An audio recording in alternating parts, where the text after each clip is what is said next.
It's not such a problem. In fact, it's good for you and me. साथियों शुरू करें। राहुल जी आपको संबोधित करेंगे, उसके बाद में 3-4 सवाल लेंगे। आधे घंटे या 35 मिनट का समय है हमारे पास, तो मैं राहुल जी से गुजारिश करूंगा कि अब शुरुआत करें। धन्यवाद जयराम जी। कल प्रधानमंत्री जी ने पार्लियामेंट में 2 घंटे, शायद 2 घंटे 13 मिनट, 2 घंटे 13 मिनट भाषण किया। उसमें अंत में 2 मिनट उन्होंने मणिपुर की बात की।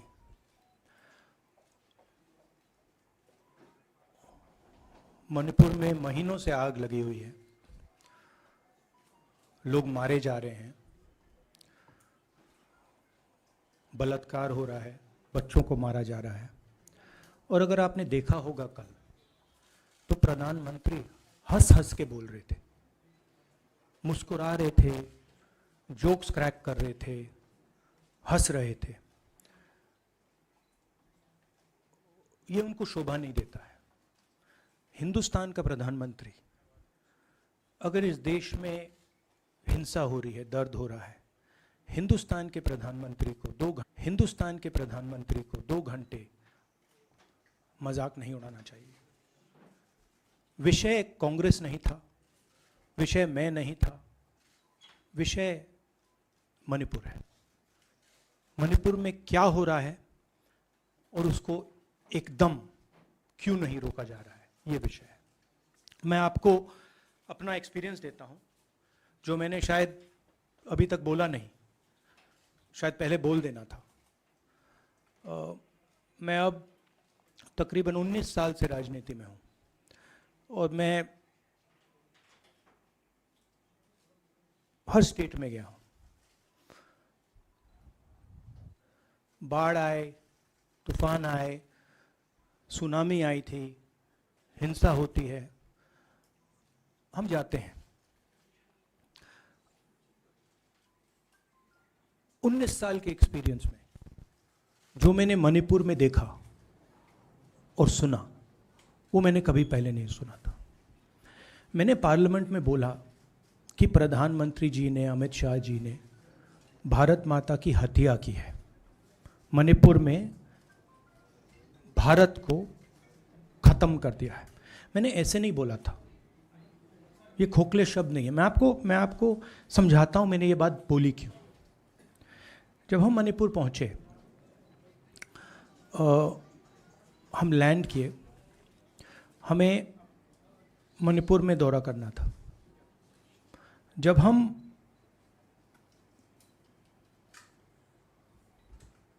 मेटे एरिया में गए, हमें साफ कहा गया था कि अगर आपकी सिक्योरिटी डिटेल में कोई भी कुकी होगा, उसको आप यहां मत लाइए क्योंकि हम उसको मार देंगे। और जब हम कुकी के एरिया में गए, हमें कहा गया अगर कोई मेते आपकी सिक्योरिटी डिटेल में होगा, उसको आप मत लाइए, उसको हम गोली मार देंगे। हम जब गए, हमें मेतेज को परे करना पड़ा, हमें कुकीज को परे करना पड़ा। मतलब एक स्टेट नहीं है, आज 2 स्टेट है। स्टेट की हत्या कर दी गई है और उसको चीर दिया गया है। इसलिए मैंने बोला हिंदुस्तान की हत्या मणिपुर में बीजेपी ने कर दी है। और जब मैंने कल प्रधानमंत्री को देखा हंसते हुए, मजाक उड़ाते हुए, मैं समझ नहीं पा रहा था कि हिंदुस्तान का प्रधानमंत्री इस प्रकार से कैसे बोल सकता है। प्रधानमंत्री को यह पता नहीं लग रहा है कि हमारे देश में क्या हो रहा है। छोड़िए, नहीं जाना चाहते हैं, उसके भी कारण हैं, शायद मैं बता नहीं सकता हूं आपको, उसके कारण हैं। मगर अगर जा नहीं सकते हैं तो मणिपुर के बारे में बोले तो। हिंदुस्तान की आर्मी आप सब जानते हो, सेना को आप जानते हो, जो मणिपुर में हो रहा है, हिंदुस्तान की सेना उसको 2 दिन में रोक सकती है, 3 दिन नहीं लगेंगे। अगर हिंदुस्तान की आर्मी को कहा गया कि यह तमाशा बंद करो, 2 दिन में यह तमाशा ड्रामा बंद हो जाएगा। प्रधानमंत्री मणिपुर को जलाना चाहते हैं, आग बुझाना नहीं चाहते हैं, यह है सच्चाई। अब आप अपने सवाल पूछिए। Would you like me to say it in English? I watched the Prime Minister of India yesterday speaking for 2 hours, laughing, joking, lagawing naras in the parliament. The Prime Minister would say one line and the entire BJP would shout another nara. You know, the Prime Minister seems to have forgotten that the state of Manipur is on fire and has been on fire for 4 months. Women and children are dying over there. People are being murdered. Women are being molested, are being raped. And the Prime Minister of India is sitting in the middle of the parliament, shamelessly laughing. This is not about Rahul Gandhi. This is not about the Congress party. This is not about the opposition. This is about India. It's about our country. A state has been decimated. It has been destroyed. It does not exist anymore. And it has happened because of the politics of the BJP. Divide and rule and burn. That is why in my speech I said, Bharat Mata has been murdered in Manipur. It's very interesting. For the first time, the words Bharat Mata have been expunged from the parliament. It's an insult to those words. Whatever I said that is wrong. I have said Bharat Mata, which is an idea, which is the idea of India, where everybody lives peacefully, harmoniously, with affection, has been killed in Manipur. It's a fact. So, the word itself now cannot be spoken by the people of India. We cannot say Bharat Mata in parliament.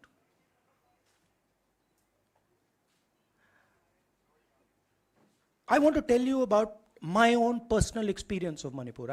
I've spoken to you about, I spoke in parliament about the women I met, the pain I heard, but I want to tell you why I said India has been murdered in Manipur. And I said it because Manipur no longer exists as a state.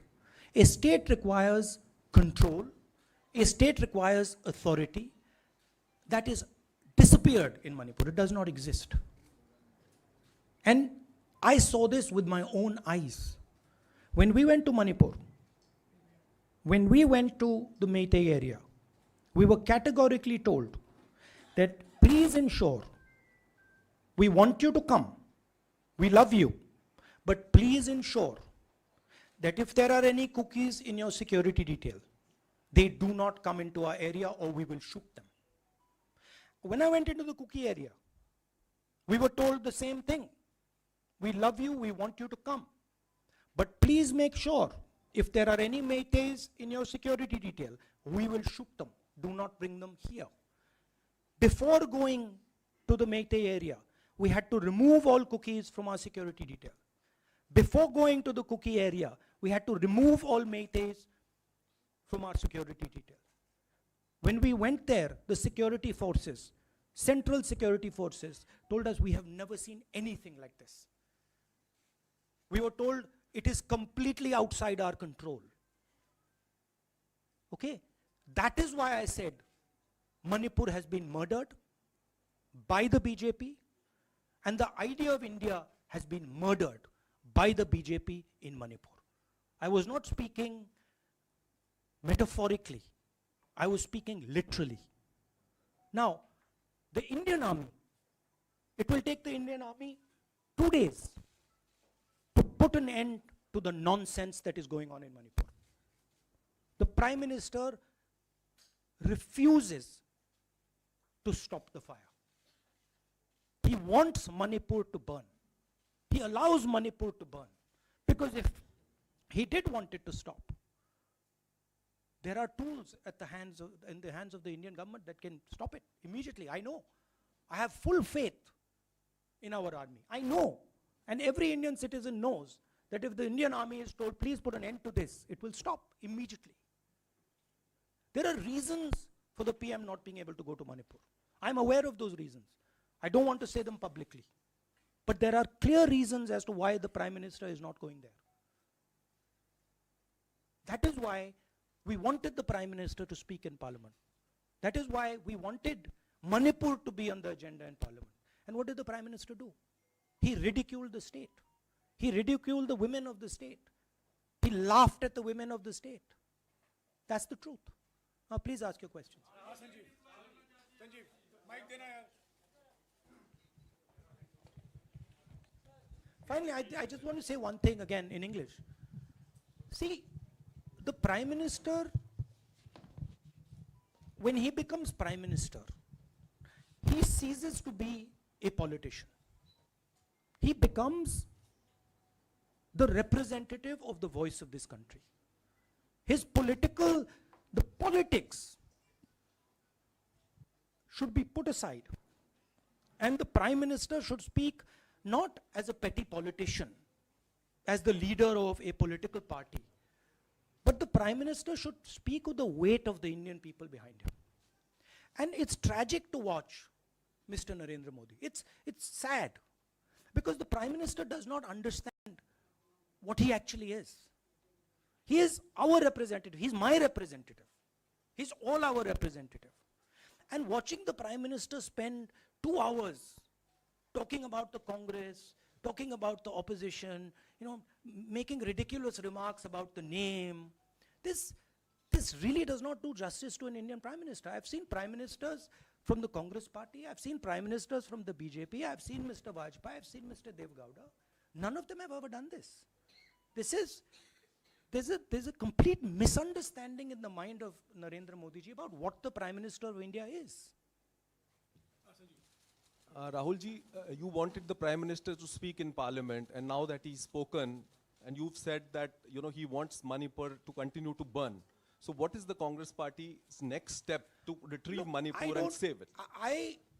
The only conclusion I can draw, because the Prime Minister has tools in his hand that can stamp out the fire in Manipur certainly within 3 or 4 days. But for some reason he's refusing to use those tools. Right? The Prime Minister could at least go to Manipur,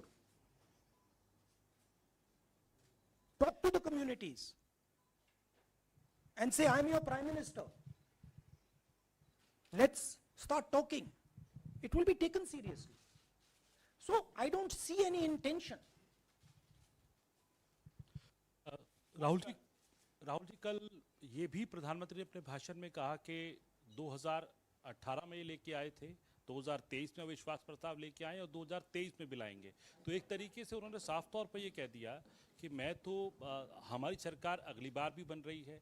एक political बात भी उन्होंने कही. तो आप उनके पूरे भाषण को आप ये कह रहे हैं कि पॉलिटिकल भाषण ज़्यादा था, मणिपुर पे बात बहुत कम थी. तो इसको कैसे देखते हैं? नहीं, भाषण हिंदुस्तान के बारे में नहीं था, भाषण नरेंद्र मोदी जी के बारे में था.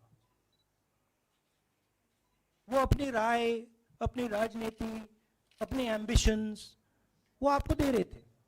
सवाल ये नहीं है कि नरेंद्र मोदी जी 24 में प्रधानमंत्री बनेंगे या नहीं. सवाल ये है कि मणिपुर जल रहा है, महिलाओं का बलात्कार हो रहा है, लोग मारे जा रहे हैं. सवाल ये है, अगर ये प्रधानमंत्री कहना चाहते हैं तो ये पब्लिक मीटिंग में कहें. मजाक बनाना चाहते हैं तो जब मणिपुर नहीं चल रहा है तो करें. बट प्रधानमंत्री को ये समझ आनी चाहिए, बात समझ आनी चाहिए कि पार्लियामेंट में जो चर्चा हो रही थी वो उनके बारे में नहीं थी, वो मणिपुर के बारे में थी. सर नमस्कार. कल प्रधानमंत्री ने बार बार कांग्रेस का नाम लिया और ये आरोप लगाया कि नॉर्थ ईस्ट और मणिपुर की सारी समस्याओं के लिए कांग्रेस जिम्मेदार. आप क्या जवाब देंगे? नहीं, अभी मैंने बोला ना, वही तो जवाब है. मुझे प्रधानमंत्री को जवाब देने की जरूरत नहीं है. मैं सिर्फ ये कह रहा हूं कि एक स्टेट की हत्या की गई है, भारत माता की हत्या कर दी गई है मणिपुर में. भारत माता की हत्या मणिपुर में कर दी गई और प्रधानमंत्री लोकसभा में मजाक उड़ा रहे हैं, हंस रहे हैं, नारे लगवा रहे हैं. मुझे क्या जवाब देने की जरूरत है?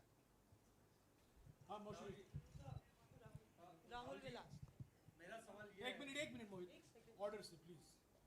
Mr. Gandhi, you waxed eloquent. Rahul, आपने बोला कि प्रधानमंत्री ने बोला सदन में कि गृह मंत्री अमित शाह ने विस्तार से जवाब दे दिया। अमित शाह साहब ये कहते हैं कि मणिपुर के सीएम को हटाने की जरूरत इसलिए नहीं है क्योंकि उन्होंने हमारी पूरी बात सुनी और वो कभी भी कोई हमने डीजीपी चेंज किया, डीजीपी चेंज कर दिया, उन्होंने जो भी प्रशासनिक व्यवस्था हम चेंज करना चाहते थे, इसलिए मणिपुर सीएम को हटाने मणिपुर की सीएम, जब मैं मणिपुर गया, मणिपुर सीएम ने जो मणिपुर में हजारों वेपन्स जो लूटे गए, वो मणिपुर सीएम के नीचे ही हुआ। तो क्या अमित शाह चाहते थे कि ये हजारों वेपन्स लूटे जाएं?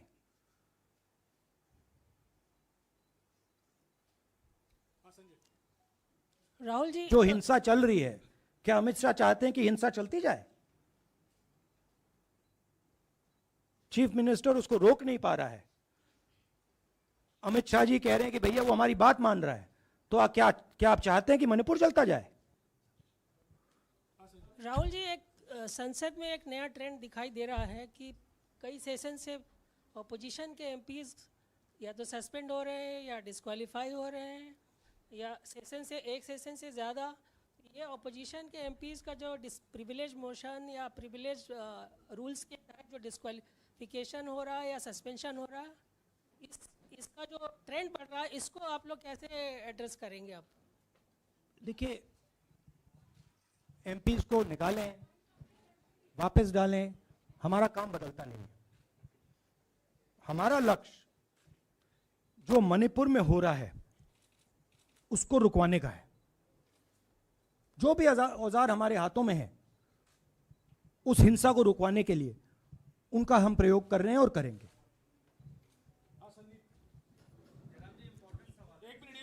Yeah, Mr. Gandhi, you talked about using the army, deploying the army to control violence. You spoke that in Parliament.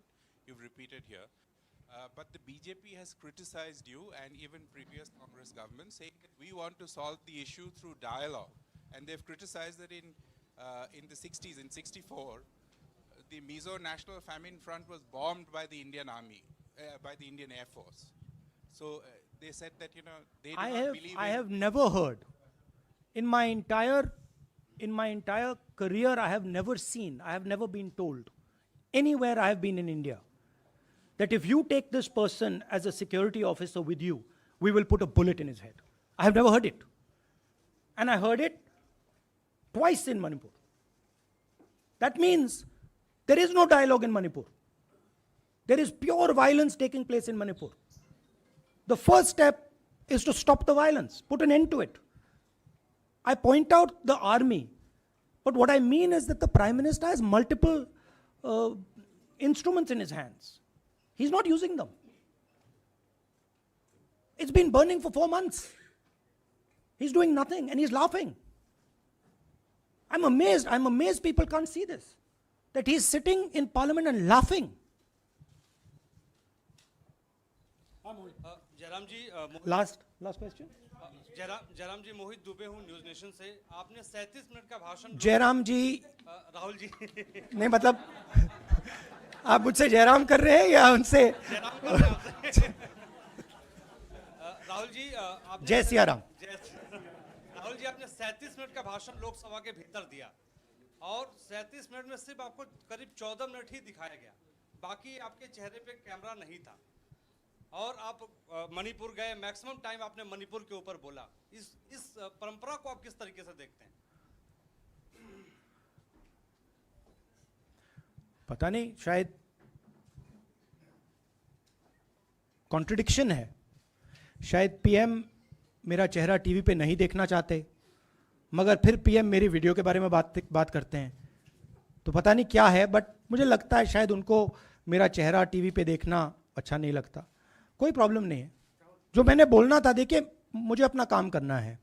मैं जानता हूं कि मीडिया पे कंट्रोल है, लोकसभा राज्यसभा टीवी पर कंट्रोल है, वो उसके बारे में मैं कुछ ज़्यादा नहीं कर सकता हूँ। मगर मुझे अपना काम करना है, मैं अपने काम को करता हूं। जहां भी भारत माता पर आक्रमण होगा वहां मैं आपको खड़ा मिलूंगा, भारत माता की रक्षा करते हुए मिलूंगा।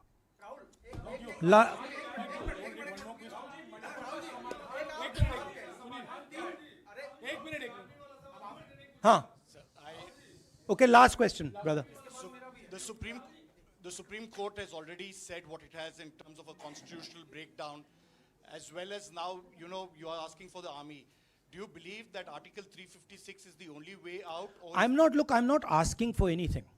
Please don't misunderstand. It is not my place to decide which tool the Prime Minister can use, which instrument he should use. I am pointing out that there are multiple instruments that the Prime Minister has at his disposal, and he is not using a single one. I'm pointing out that Manipur has been burning now for 4 months, and the Prime Minister is in a very good mood. He's sitting in Parliament, he's laughing, he's joking, his entire cabinet is in giggles. This to me seems completely insane. This has got to stop. India is burning in Manipur. The idea of India has been destroyed in Manipur. Let's rebuild it quickly. Thank you.